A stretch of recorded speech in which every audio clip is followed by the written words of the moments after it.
नमस्कार, मैं रविश कुमार। किसान सचमुच परेशान हैं। वो इतने परेशान हैं कि सरकार से कहीं ज़्यादा अब समाज को भी किसानों की तरफ देखने की ज़रूरत है। आज राजधानी दिल्ली के जंतर मंतर पर गजेंद्र नाम के किसान ने खुदकुशी कर ली। जब आम आदमी पार्टी की रैली चल रही थी, दौसा से आया, राजस्थान के दौसा से आया यह किसान पास के पेड़ पर चढ़ गया और लोगों को ध्यान भी नहीं गया कि वो खुद को फांसी के फंदे से लटका रहा था। हो सकता है कि ये दुर्घटना हो, मगर गजेंद्र के पास एक चिट्ठी भी मिली है जिसमें उसने अपने आप को खुद को 3 बच्चों का पिता बताया है और लोगों से कह रहा था कि घर लौटने का पता बता दिया जाए। ये एक घटना ऐसी है जिसे लेकर राजनीतिक प्रतिक्रिया तो हो रही है, रैली पर सवाल उठ रहे हैं, नेताओं पर सवाल उठ रहे हैं, इसके बहुत सारे जवाब भी होंगे। लेकिन इसकी जानकारी मिलने से पहले ही हम दिल्ली से करनाल की तरफ रवाना हो चुके थे, ये जानने के लिए कि हमारा आज का किसान किस तरह के संकट से गुजर रहा है और जिस संकट को लेकर हम आए दिन स्टूडियो में बात कर रहे हैं उसके पास क्या कोई समाधान है। क्या हमारे पास कोई ऐसी नीति है जिसके जरिए हम देश भर के किसानों को एक मुकम्मल व्यवस्था से बांध सकें और उन्हें मौसम से लेकर बाजार की दुर्घटनाओं से बचाया जा सके, जिसके कारण उन्हें लाखों की संख्या में और साल दर साल के हिसाब से सैकड़ों की संख्या में आत्महत्या करने की नौबत ना आए। लेकिन गजेंद्र की पीड़ा एक बड़ा सवाल तो खड़ा करती ही है कि हम कितने संवेदनहीन होते चले जा रहे हैं कि इससे पहले अकोला के इंगोला परिवार ने खेत में ही अपने परिवार के साथ खुदकुशी कर ली। मथुरा में अपनी बर्बाद फसलों को देखकर एक किसान दम तोड़ देता है, लेकिन फिर भी जो मुआवजे की राशि उसके हाथ तक पहुंच रही है वो 700-800 रुपए की होती है। बैंक पर जाने में भी उसको खर्च करना पड़ता है और जब जाता है तो पता चलता है कि वो पैसा बाउंस हो गया है चेक का।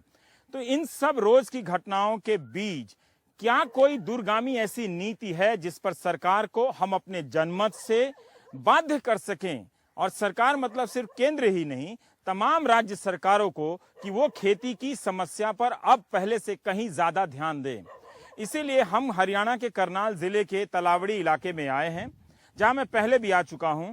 और आज हमारे साथ यहाँ के एक किसान राम सिंह होंगे और स्टूडियो में जो अक्सर देवेंद्र शर्मा कृषि अर्थशास्त्री आया करते थे, उन्हें भी मैंने आज चंडीगढ़ से बुलाया है ताकि हम बात कर सकें तमाम उन पहलुओं पर कि क्या कोई ठोस समाधान है, क्या हमारे किसानों को पर्याप्त जानकारी मिल रही है, क्या किसानों से हमदर्दी रखने वाले आप लोगों को पर्याप्त समझ हो रही है कि खेती को लेकर सरकार जो बताने का दावा कर रही है वो एक तरह से मुकम्मल दावा है। उस रास्ते पर चलकर हम समाधान की दिशा में आगे बढ़ रहे हैं। तो प्राइम टाइम में हम आज इसी पर बात करेंगे देवेंद्र शर्मा के साथ। हमारे साथ एक किसान भी हैं, राम सिंह जी, जिनका गेहूं जो है इस वक्त इस खेत में काफी बर्बाद हुआ है। नहीं ये, लेकिन ये अब तो सूख गया है, ये तो ठीक लग रहा है। ये बस ऊपर से ठीक लग रहा है जी। ये नीचे बिल्कुल देखो ना, इसके नीचे बिल्कुल गेहूं काला पड़ गया, कुछ नहीं है। अच्छा, इसको मसल देने पे तो कुछ भी नहीं निकलता है। देख लो आप, हाँ कुछ नहीं है इसके अंदर, कुछ नहीं निकलता इसमें। थोड़ा थोड़ा ऊपर जो वाली जो ये बाल नहीं खड़ी है ना। एक बात बताइए कि अगर कोई सर्वे वाला आता है तो वो कैसे पता करता है कि इस खेत में 30% का नुकसान है या 33% का नुकसान? देखो जी, पहले तो सर्वे यहाँ पटवारियों से कराया जाता है। हाँ। पता नहीं यहाँ क्या विडम्बना है भाई, पटवारी पे कौन सा ऐसा मापदंड है, उसको खेत के मापने का तो उस पे है, लेकिन उसको कभी कोई वो मशीन लेकर कोई आता है, मशीन नहीं, कोई एग्रीकल्चर का कोई स्पेशलिस्ट उसके साथ नहीं है। वो आता है और अपना सीजरा देखता है। कई बारी तो वो अपने आप बैठ के भी नंबर भर सकता है एक ही सड़क पे खड़े होके, और फिर उसके वो उससे किसान संतुष्ट नहीं है। पर वो सही योग्य भी सही भी हो, अगर सही तरीके से भरे भी तो, लेकिन वो 30% या 50% वो ये बताने योग्य नहीं है। इसमें क्या क्या उसके पास ऐसा कोई पैरामीटर नहीं लगा। तो होना क्या चाहिए देवेंद्र जी? अगर ये हम यूपी में भी देखते हैं यही सी बात को लेकर, कोई और तरीका है क्या इसके साथ? देखिए, एक तो सिस्टम जो सेट है कि पटवारी को आना है क्योंकि वो उसका रेवेन्यू का रिकॉर्ड उसके पास होता है, लेकिन मेरा ये कहना है कि पटवारी के साथ हम एग्रीकल्चर डेवलपमेंट ऑफिसर क्यों नहीं भेजते? जी सर, सरकार, हर सरकार के पास एक एग्रीकल्चर डिपार्टमेंट है, उसमें एग्रीकल्चर डेवलपमेंट ऑफिसर बहुत होते हैं। ये किस तरह का ऑफिसर होता है? ये क्लास 3 होता है और ये एक अच्छा एग्रीकल्चर साइंटिस्ट है ये। अच्छा, और ये कृषि की ही पढ़ाई है? कृषि की पढ़ाई है, और ये एक्सटेंशन एक्टिविटीज में ये करते हैं, एक्सटेंशन भी डिपार्टमेंट में। तो क्यों नहीं इनको आप साथ में भेजें ताकि ये लोग असेसमेंट करें और वो पटवारी साइन करें? बिल्कुल सही है। सिस्टम आपके पास है लेकिन आप करना नहीं चाहते, आप सिर्फ पटवारी पर डिपेंडेंट रहना चाहते हैं क्योंकि वो सिस्टम को सूट करता है शायद। ये एक दर्शकों को ये नोट हो गया कि एग्रीकल्चर डेवलपमेंट ऑफिसर यहाँ आए, वो सक्षम होगा इसको करने में, तब इसकी एक मान्यता होगी और सर्वे प्रॉपर और समय पर हो जाना जैसे चाहिए। अब इसको कटा के देखेगा उससे हार्वेस्टर से, कितनी स्किल्ड निकलेगी। नहीं, वो जानते हैं एग्रीकल्चर डेवलपमेंट सब एक्सपर्ट हैं इसी के। इसके एक्सपर्ट है, वो बता देंगे। लेकिन ये एक ऐसा लग रहा है कि काफी खत्म हो गया, तो हम और चल के खत्म नहीं करते हैं इसको। पर देवेंद्र जी, बहुत सारे लोग जानना चाहते हैं कि समाधान क्या है। देखिए, कृषि मंत्री से लेकर विपक्ष के नेता सबके भाषण में ये सहमति है कि हमारी खेती संकट के दौर से गुजर रही है, और सबको सुन के लगता है कि ये स्थिति सामान्य रूप से खराब नहीं, लेकिन गंभीर रूप से खराब है। अब मैं आपसे एक सवाल पूछता हूं कि अक्सर इस समस्या की ये शुरुआत होती है जब बहस की आप इनको न्यूनतम समर्थन मूल्य अगर हम ज्यादा दे दें, जो उत्पादन लागत है, उससे इनकी समस्या का समाधान हो जाएगा। देखिए, इसको थोड़ा सा अगर आप मुझे इजाजत दें तो मैं थोड़ा बैकग्राउंड में लेके चलूँ और एक बड़ा पर्सपेक्टिव आपके सामने रखना चाहता हूँ, जैसे शायद दर्शकों को समझने में आसानी होगी। आपको याद होगा नॉर्मन बोरलॉग साहब, नोबेल लॉरिएट जो हैं, एग्रीकल्चर के ही एक ही साइंटिस्ट जिनको peace prize, Nobel peace prize मिला। वो उन्होंने एक बार पोलैंड में 25 साल पहले की बात होगी, वहां पर लेक वेलेसा साहब, अगर आपको याद होगा तो सॉलिडारिटी मूवमेंट वर्कर्स की उसको लीड कर रहे थे। तो नोबेल प्राइज कमेटी ने सोचा कि हम क्यों ना देखें कि whether he deserves a Nobel prize और नॉट। तो उन्होंने छोटी सी टीम बनाई अंडर बोरलॉग कि जाओ देखो कि उसको नोबेल प्राइज मिलना चाहिए कि नहीं मिलना चाहिए। तो बोरलॉग ने मुझे बताया कि वो जब वापस आए तो उन्होंने रिपोर्ट दी कि उसको नहीं मिलना चाहिए नोबेल प्राइज, और ये आप सब जानते हैं कि उनको नोबेल प्राइज मिला था। तो मैंने उनसे पूछा कि ऐसा क्यों आपने कहा कि उनको नोबेल प्राइज नहीं मिलना चाहिए। उन्होंने कहा कि देखिए, जो वलेसा साहब जो लड़ाई लड़ रहे थे या स्ट्रगल कर रहे थे, वो ये कह रहे थे कि वर्कर्स को सस्ता अनाज मिले, सस्ता खाद्यान्न मिले, लेकिन वो ये नहीं बता रहे थे कि जो आदमी ग्रो करता है, उसको जो पैदा करता है, उसका क्या होगा अगर हम सस्ता उसको देंगे, वर्कर्स को देंगे। वहां पर भी तो करोड़ों लोग जो है खेती से जुड़े हुए हैं, उनका क्या होगा। इसलिए उन्होंने कहा कि अगर आप एक क्लास को दूसरी क्लास को उसमें डिफरेंशिएट करते हैं, आप नहीं देखते हैं कि उनका क्या नुकसान होगा, तो वही जो सोच है, जो आपने देखा कि नोबेल प्राइज ने कमेटी ने उसको अवार्ड दे दिया, हालांकि इनके रिकमेंडेशन के बावजूद, तो इसका मतलब साफ है कि वही सोच आज चल रही है। अमेरिका हो, इंडिया हो, यूरोप हो, आज भी यही है कि भाई फूड प्राइसेस को, इन्फ्लेशन को कंट्रोल करना है, तो किसानों को दाम नहीं देने हैं। यही कारण है कि आपने देखा कि अब नई सरकार जो आई है, जैसे ही दाम बढ़ते हैं तो शहरों में हल्ला शुरू हो जाता है। हम चैनल वाले और हल्ला करते हैं। बिल्कुल, आप लोग करते हैं कि साहब ये बिकॉज एमएसपी बढ़ा है तो इन्फ्लेशन बढ़ जाएगा। अब देखिए ना, 1450 रुपए गेहूं का दाम है प्रति क्विंटल, पिछले साल से 50 रुपए बढ़ाया गया है, यानी 3% वृद्धि की गई है। और डीए ही सिर्फ अगर आप देख लें तो 6% की वृद्धि तो केंद्रीय कर्मचारी का, तो ये नॉर्मली आपको साफ नजर आती है। लेकिन आपका जो फंडामेंटल सवाल था कि क्या ये एमएसपी बढ़ाने से हो जाएगा, क्योंकि स्वामीनाथन जी ने भी कहा है कि एमएसपी सिर्फ धान गेहूं ना बल्कि और अन्य फसलों में भी उसका रेंज बढ़ा दिया जाए। मुझे लगता है कि उसको एमएसपी को अगर आप देखें तो थोड़ा सा हम उसको पीछे कर दें, लेकिन पहला जो फंडामेंटल जो इश्यू जो स्वामीनाथन कमेटी की रिपोर्ट में भी नजर आता है, वो ये था कि भाई किसान की इनकम बहुत पैथेटिक लेवल पे है। अब आपको हैरानगी होगी, कोई क्राइसिस नहीं है, क्राइसिस इनकम का है प्राइमरीली। अगर आप इनकम इनको ठीक दे दें, इनको सब कुछ आता है, खेती भी कर लेंगे, इनका कर्जा भी लेना आता है, सब कुछ आता है। अब देखिए, मैं आपको उदाहरण देता हूँ। 1970 में, 45 साल पहले, 1970 में गेहूं का जो दाम था 76 रुपए प्रति क्विंटल था एमएसपी, आज वो 1450 है। 45 साल में वो 76 रुपए से 1450 हुआ, यानी 18-19 गुना उसके दाम बढ़े। जो सरकारी मुलाजिम है ना सेंट्रल का, उसकी जो तनख्वाह है वो 120 गुना बढ़ गई है। स्कूल के जो टीचर हैं उसकी तनख्वाह जो है वो 280 से 320 गुना बढ़ गई है। अब जब किसान की इनकम वहीं की वहीं खड़ी है, 18 गुना बढ़ा है अगर, और लागत बढ़ गई है, और लागत का और इंटरेस्टिंग देखिए, अगर हम वो 76 रुपए में देखें तो 76 रुपए में जो लागत थी तब तो अगर हम 15% लागत थी, आज वो 60% के पास है। तो वो लागत अगर हम नहीं गिनते हैं तब तो 18% वृद्धि है। अगर लागत भी गिन लेते हो तो 9 टाइम्स वृद्धि हुई है, 9 गुना वृद्धि हुई है इसकी एमएसपी में। अब जो आदमी को आप डेलिबरेटली नीचे रख रहे हैं, वही जो मैंने बताया था वलेसा साहब वाली बात है कि आप डेलिबरेटली उसकी इनकम को दबाए हुए हैं। आप जो भी कर लीजिए, मेरा मानना है वो आमदनी बढ़ानी पड़ेगी। क्या ये आमदनी बढ़ाने का जरिया है कि हम एमएसपी जो 1450 रुपया है उसको 2800 रुपया कर दें? इससे क्या समाधान होगा? देखिए, क्योंकि स्वामीनाथन कमेटी ने भी कहा था कि 50%, अगर इनका यहाँ 2000 लागत है तो सरकार को 3,000 देना चाहिए। तो उससे हम, और बीजेपी ने वादा भी किया था चुनाव में कि हम 50% लागत पे मुनाफा देंगे, लेकिन आपने बताया कि सुप्रीम कोर्ट में सरकार ने मना कर दिया।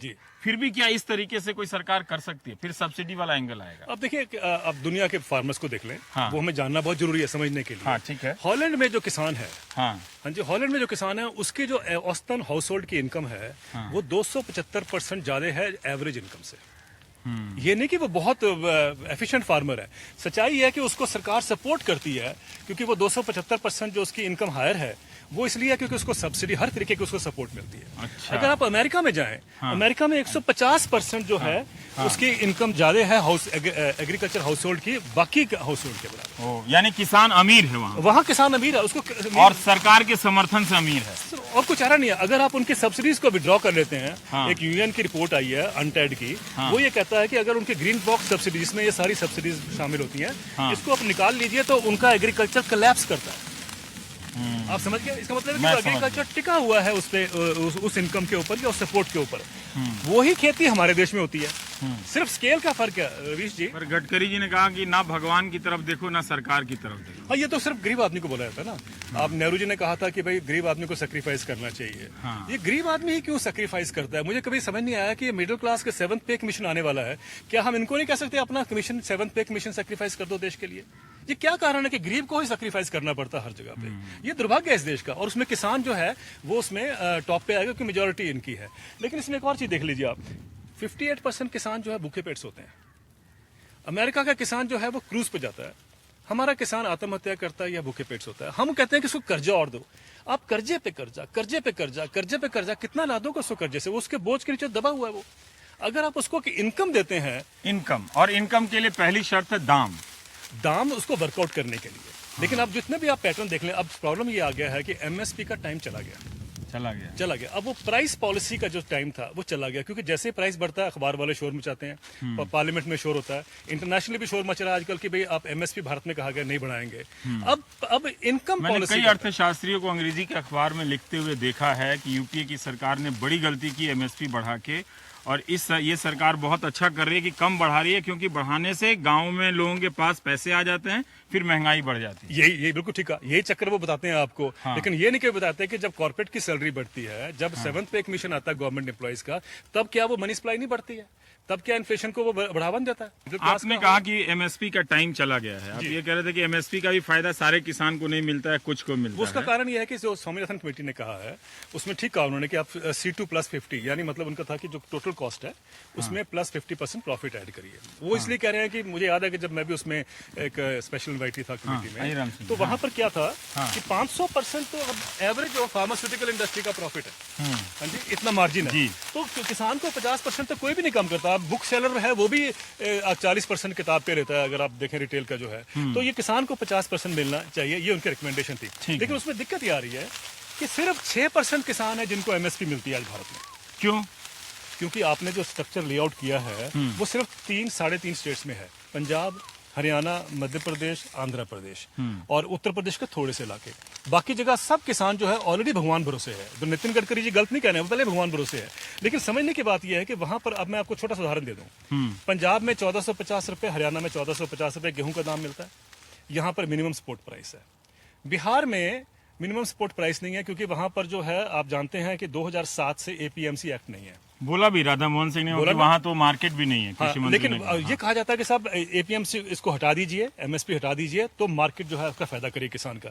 तो बिहार में 900 रुपए, 800 रुपए पे क्यों गेहूं बिकता है?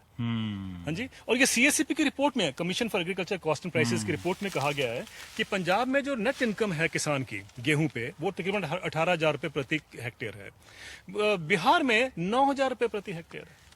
मार्केट नहीं होने से, जहां मार्केट नहीं है, मार्केट तो वहाँ है। हाँ। आप समझे नहीं, वहाँ पर एपीएमसी वाला मार्केट, हाँ, सरकारी मंडी नहीं है, सोशल सिक्योरिटी जो है या सिक्योरिटी नेट जो है एमएसपी का, एमएसपी वाला नहीं है, वो नहीं है। प्रधान सिंह जी, आपके लिए क्या बेहतर स्थिति होगी कि एमएसपी की व्यवस्था रखी जाए, या जो मंडियों में जाकर बेचते हैं उससे आपको आजाद कर दिया जाए, आप बाजार में कहीं जाकर खुला बेचें?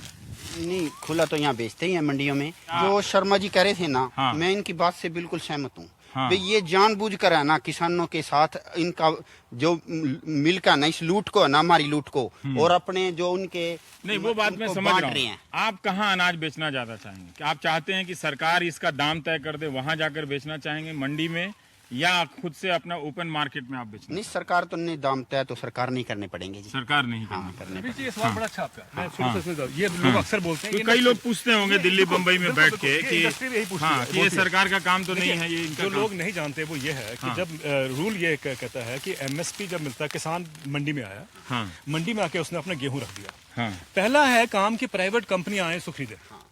देखिए ये कि बाजार की सरकार ने रोका नहीं है, पहला तो उसमें है ही है कि पहले प्राइवेट कंपनी आके खरीदें उसको। जब प्राइवेट कंपनियां नहीं खरीदती हैं 1450 रुपए पे, तब सरकार आके एंटर करती है। प्रॉब्लम यह है कि इंडस्ट्री चाहती है कि सरकार हट जाए ताकि हम 1450 न देने पड़े, हमें बिहार वाले 900 रुपए देने पड़े। अब समझे आप? ये है मैं इसलिए। समझ गया हाँ, कि इसलिए इंडस्ट्री चाहती है कि सरकार हट जाए। सरकार हट जाए, ये है असली बात। लेकिन इनको अगर इंडस्ट्री की लॉजिक से देखें तो वो ओपन मार्केट में सस्ता हो महंगा हो अपने हिसाब से खरीदना चाहते हैं। हाँ।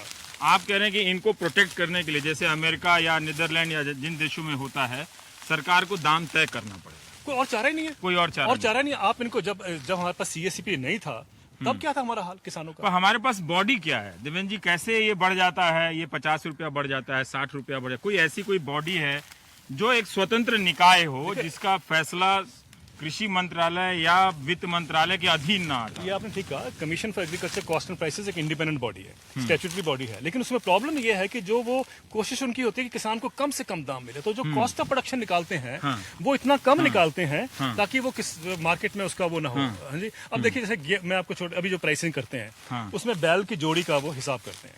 अच्छा, बैल की जोड़ी का हिसाब बैल से खेती होती नहीं है? जहाँ सारे देश की बात करें ना, सारे देश में वो बैल की जोड़ी का जो रेट है ना वो 8 घंटे का देखते हैं। तो किसान ने तो बैल सारे दिन पे रखना होता है, आप सिर्फ 8 घंटे की कॉस्ट ऐड करते हैं। मैं सिंपल एक उदाहरण दे रहा हूँ आपको। तो ऐसी उसमें बहुत सी अनियमितताएं हैं जिसके करके कॉस्ट ऑफ प्रोडक्शन जो है वो कम दिखाई जाती है या कम हो जाती है। अगर हम जेन्युइनली वर्कआउट कर लें तो 1450 रुपए से बढ़ा के, मेरा ये कहना है कि अब एक, जैसे मैंने पहले कहा कि प्राइस पॉलिसी का टाइम आ गया है, सॉरी प्राइस पॉलिसी का टाइम चला गया, अब इनकम पॉलिसी का आ गया है। दुनिया में कहीं भी किसान जो है वो अपने आप पे नहीं खड़ा जब तक कि उसको एक डायरेक्ट इनकम नहीं मिल रही है या उसको सरकार सपोर्ट नहीं कर रही, किसी न किसी माध्यम से वो भी इनकम में उसमें लिस्ट में आ गया। अब क्यों किसान जो है देश का बोझ उठाए? आप जस्ट क्या आपको शहर में सेब सस्ता मिले या गेहूं सस्ता मिले, बहुत सारा किसान पे, कंपनी को, इंडस्ट्री को आप सस्ता ये कह रहे हैं कि अमेरिका में भी ये सारी चीजें सस्ती मिलती हैं लेकिन सरकार उसके बदले किसानों को देती देख है। लीजिए इस साल जो है 2014 में नया उनका फार्म बिल आया है। फार्म बिल होता है अगले 5 साल की एग्रीकल्चर के प्रोविजन सब्सिडीज की। ऐसा तो हमने अपने देश में नहीं सुना आपने। वहां पर क्या है, एग्रीकल्चर की जो सब्सिडीज हैं उन्होंने इस बार 10 साल का दे दिया। 10 साल में $1 ट्रिलियन की सब्सिडी है। $1 ट्रिलियन यानी 5 साल में $500 बिलियन की सब्सिडी वो देंगे अपने किसानों को। और हमारे यहाँ हम कहते हैं कि ना भगवान ये वाला क्या मैं और एडिट कर दूं क्या? हमारे किसानों को पता चलेगा कि $500 बिलियन का वहाँ अमेरिका में सब्सिडी है। नहीं, लेकिन आप और हमारे यहाँ सरकारें बताती हैं कि 80 करोड़ का प्रावधान कर दिया है हमने। जी और है ना? 500 बिलियन पूरे में, देश के स्तर पर 500 बिलियन में आपको हैरानगी होगी जो गाय पे सब्सिडी मिलती है। हाँ। गाय पे अभी पिछले महीने उनका कोटा सिस्टम खत्म हुआ है, वरना गाय पे जितनी सब्सिडी मिलती है वहां पर यूरोप में, वो उस सब्सिडी तकरीबन $3 प्रतिदिन मिलती है एक गाय पे। अब उसका मजे की बात देखिए कि हर गाय जो है वो बिजनेस क्लास में दुनिया में सफर कर सकती है अगर जितनी सब्सिडी उनको मिलती है। इतनी सब्सिडी सिर्फ गाय की गाय बिजनेस क्लास में। जी जी, पर जो अश्योर्ड इनकम, जो सुनिश्चित आय की जो व्यवस्था है वो कैसे तय की जाए? मतलब आज किसान डेयरी में है, फल बागवानी कर रहा है, मछली पालन कर रहा है, तरह तरह से वो किसान है, उत्पादक है, बेसिकली प्रोड्यूसर उसको कहा जाए फार्मर की जगह। और उसको ये सुनिश्चित आय की व्यवस्था कैसे की जा सकती है? इसलिए हम लोग अभी सब कुछ देख के दुनिया में और अपना सिस्टम भी देख के मेरे को लगता है कि एक ही चारा है, वो ये है कि आप एक गारंटेड इनकम अब किसान को दीजिए। गारंटेड इनकम श्योर करिए कि देखिए ना, अगर चपरासी को 15,000 रुपए मिल सकते हैं तो किसान को 3,000 रुपए क्यों? आपको हैरानगी होगी कि जो अभी नेशनल सैंपल सर्वे का 2014 की जो रिपोर्ट आई है एग्रीकल्चर की, उसमें खेती से किसान परिवार को मात्र 3,000 रुपए मिलते हैं हर महीने। ये अधिकतम राशि है? मतलब कोई ऐसा राज्य होगा साधन संपन्न? 3 राज्य ऊपर हैं, जम्मू कश्मीर, पंजाब और तमिलनाडु, बाकी सब उसके नीचे है। 3,000 से नीचे जी। अब बताइए मुझे, ये महीने का 2004 में 2,115 रुपए थी, अब बढ़ के आपकी 3,000। अब बताइए जब ये हाल होगा तो खेती को आप ये कहते हैं कि सब मौसम में खराब हो गया, रिलीफ, मौसम खराब होने से रिलीफ से नहीं होगा जब तक इसको नहीं हम ठीक करेंगे, मूल जो है फंडामेंटल, कि उसके 3,000 से इनकम 15,000 पे तो आए कम से कम, मैं ये कहता हूँ। ये तो ऐसा है जी जैसे कंगाली में आटा गिल्ला। मेरा एक और सुझाव इसमें रवीश जी, क्यों नहीं हम इसको डील लिंक करते हैं? क्यों हमें किसानों को ये बाजार के साथ जोड़ा हुआ है कि भाई जो फूड प्राइस है जो शहर में है, उसके साथ हमने इसको साथ लिंक जोड़ा हुआ है। अब किसान की क्या जिम्मेदारी है? अब मैं जापान में जाइए आप, जापान में मैं एक उदाहरण देता हूँ, 15 साल पहले की बात होगी कि 10 रुपए पे अगर चावल किसान बेचता है तो उसको 10 रुपए मिलते हैं, लेकिन 4 रुपए प्रति किलो पे सरकार कंज्यूमर को देती है। अब समझ गए किसान को क्यों बोझ? अब मैं बताऊं आपको कि सीएससी किसान से महंगा खरीदती है लेकिन लोगों को वो सस्ता देती है, तो किसान गरीब नहीं। किसान ने भी सर्वाइव करना है ना। अब आप देखिए एक और चीज देखिए, ये तो हो गया इस बात की। अगर आप देखें और भी अगर आपको एक्टिविटी बताऊं, मैं इनके तरीके बताऊं। अब देखिए कॉटन की रिपोर्ट, अगर आप सीएससीपी की रिपोर्ट जो है, जो आपने पहले बॉडी की बात की, 1980 के दशक 90 के दशक में एक रिपोर्ट आती है सीएससीपी में, उसमें लिखा हुआ है रिपोर्ट के अंदर, खरीफ की रिपोर्ट है, कि हमने पिछले 20 साल में कॉटन की कीमतें 20% कम रखी हैं ताकि टेक्सटाइल इंडस्ट्री जो है वो इकोनॉमिकली वायबल रहे। इसका मतलब किसान ने सब्सिडाइज किया इंडस्ट्री को। कभी इंडस्ट्री ने कभी हेल्प किया किसानों की? आत्महत्याएं विदर्भ में हुई हैं, मैं एक्सपेक्ट करता है कि कॉटन इंडस्ट्री खड़ी होगी। ये असली पब्लिक प्राइवेट पार्टनरशिप है। एक महिला ने, एक डॉक्टर साहिबा ने आज मुझे मेल किया है कि सोसाइटी और इंडस्ट्री सीएसआर के लोग क्यों नहीं जाकर, जैसे हम लोग आपदा के वक्त में हर आदमी चंदा देता है, बहुत उदारता के साथ मदद करता है, वैसे समाज क्यों नहीं इनकी मदद कर रहा? पर आपकी बात से मुझे एक क्लू मिलता है कि आप ये कह रहे हैं कि कपास के किसान आत्महत्या कर रहे हैं और टेक्सटाइल इंडस्ट्री का कोई भी बंदा वहां नहीं जाता है उसको मदद करने। जबकि सच्चाई है कि उन कॉटन के, ये वाला भी मैं एडिट कर दूं ताकि लोगों को पता ना चले। और एक देखो सच्चाई है, जानना चाहिए। देखिए आप हमारी जमीन लेके, जमीन किसान से सस्ती लेके, या तो लोगों को सस्ती दे महंगी लेके किसान से जमीन, ऐसा कभी नहीं हुआ भाई। किसान से जमीन महंगी लेकर गरीबों को सस्ती दी वो प्लाट, ऐसा कभी नहीं हुआ। किसान से सस्ती लेकर अमीरों को दे दिया, अमीरों को दे दिए। वो तो किसान से सस्ती लेकर महंगी दी, उसमें तो कमाया है सरकार ने। और हमारे से जो अनाज लेकर के वो सस्ता दे रहे हैं, ये देखिए राम सिंह। पर आपकी बात से ये टेक्सटाइल वाला अच्छा उदाहरण है आपने जो दिया है। और देखिए 70% जो आत्महत्याएं है वो कॉटन पे है। देश में जो आत्महत्याएं हो रही हैं 70% कॉटन पे है। मैं एक्सपेक्ट करता था कि सारी इंडस्ट्री लेड बाय रिलायंस ये लोग जाएंगे और किसानों की मदद करेंगे, और ये असली पब्लिक जो प्राइवेट पार्टनरशिप है वो ये होती अगर करते थे। एक और बात है कि मैं राधा मोहन सिंह का एक भाषण संसद में पूरा अंडरलाइन कर करके पढ़ रहा था, वो बार बार कृषि आमदनी बीमा की बात कर रहे हैं। हालांकि वो कई नाम ले रहे हैं लेकिन वो बोलने में होता होगा फसल बीमा योजना, कृषि आय बीमा योजना, जो पायलट प्रोजेक्ट के रूप में किया जाएगा। बीमा को लेकर भी बहुत तरह के सवाल उठते रहे कि जो खेती का जो बीमा सिस्टम है वो सही नहीं है। देखिए आप जानते हैं रवीश जी कि आप यहाँ दिल्ली बैठे हैं या गांव में हैं इसम करनाल में, आप अमेरिका में आपके दोस्त हों, आप गूगल पे जाइए, गूगल मैप पे आप 2, 4, 5, 6 मिनट में ट्रैक कर सकते हैं, उसके घर की फोटो भी देख सकते हैं। टेक्नोलॉजी अवेलेबल है। हाँ। वहां आप हजारों मील दूर का घर जो है वो तो आप स्पॉट कर सकते हैं, सड़क भी स्पॉट कर सकते हैं, जीपीएस में आप कहीं भी चले जाए आपको रास्ता मिलता है। ये किसान की जब क्रॉप इंश्योरेंस की बात होती है तब ये एवरेज 70% जो लेते हैं ब्लॉक में, वो क्यों लेते हैं? ये प्रिमिटिव सिस्टम है। हाँ जी, वो प्रिमिटिव सिस्टम क्यों है एग्रीकल्चर में? क्योंकि ब्लॉक लेवल पे। लेकिन राधा मोहन सिंह ने मध्य प्रदेश का उदाहरण दिया कि वहां पंचायत लेवल पर आ गया है। अब तो मुख्यमंत्री मध्य प्रदेश ने यह भी कहा है कि हम पर यूनिट पे करेंगे। मैं तो एक्सपेक्ट कर रहा हूं उनसे। उन्होंने एक ही चीफ मिनिस्टर है जिन्होंने कहा है कि हम किसान को पर यूनिट बेस पे इंश्योरेंस देंगे। उनके लिए कमेटी की उन्होंने मीटिंग भी बुलाई है। तो वो तो अच्छी बात है, वही करना चाहिए, वही करना चाहिए, वही सबको करना चाहिए और तेजी से करना चाहिए। लेकिन जो आपने पहला सवाल किया इनकम इंश्योरेंस का, वो बड़ी अच्छी इंटरेस्टिंग बात है। हम बात कर रहे थे पहले कि भाई किसान को इनकम क्या मिलती है, अगर छोड़ दें एपीएमसी को हटा दें तो किसान का क्या हाल होगा। अब इसमें नेशनल क्रॉप इंश्योरेंस स्कीम जिसकी बात कर रहे हैं ये पहले भी लाई गई थी 2003 में, फिर ये विड्रॉ हो गई थी। अब उसमें क्या ये इंश्योर कर रहे हैं, देखिए उन्होंने कहा है, जो अभी तक मैंने पढ़ा है, जो स्टेट्स के पास आया है, उसमें यह है कि किसान जो है 1450 रुपए मिनिमम सपोर्ट प्राइस है गेहूं का। उसने अगर मार्केट में बेचा, अगर सिस्टम नहीं ऑपरेट कर रहा, मार्केट में बेचा 900 रुपए का, मैं उदाहरण दे रहा हूं आपको, तो 900 रुपए और 1450 के बीच में जो गैप है ना, उसका 20% जो सरकार है वो इंश्योर करती है। इसका मतलब ये हुआ कि 1100 रुपए आपको सरकार देने को वचनबद्ध है। ठीक है, आप 1450 के अगेंस्ट आप 1100 दे रहे हैं। मुझे बताइए ये क्या इनकम इंश्योरेंस हुई? होना ये चाहिए था कि इनकम इंश्योरेंस 1450 रुपए सारे देश में हो किसानों को गेहूं पे, अगर बाकी क्रॉप से 24 क्रॉप से मिलती है, कैसे हो सकता है? अब देखिए इंफ्रास्ट्रक्चर की बात करते हैं कि लैंड हमें चाहिए। सबसे बड़ा इंफ्रास्ट्रक्चर है मंडियों का। आज हमारे देश में मात्र 7000 मंडियां, जो मैंने बताया पंजाब हरियाणा कुछ स्टेट्स में है। देश में अगर हर 5 किलोमीटर में एक मंडी हो, जो कि लिखा गया पहले 5 किलोमीटर, तो हमारी 42,000 मंडियां चाहिए। तो चाहिए नेटवर्क, जो कह रहे हैं इंफ्रास्ट्रक्चर, वो तो वहां होना चाहिए।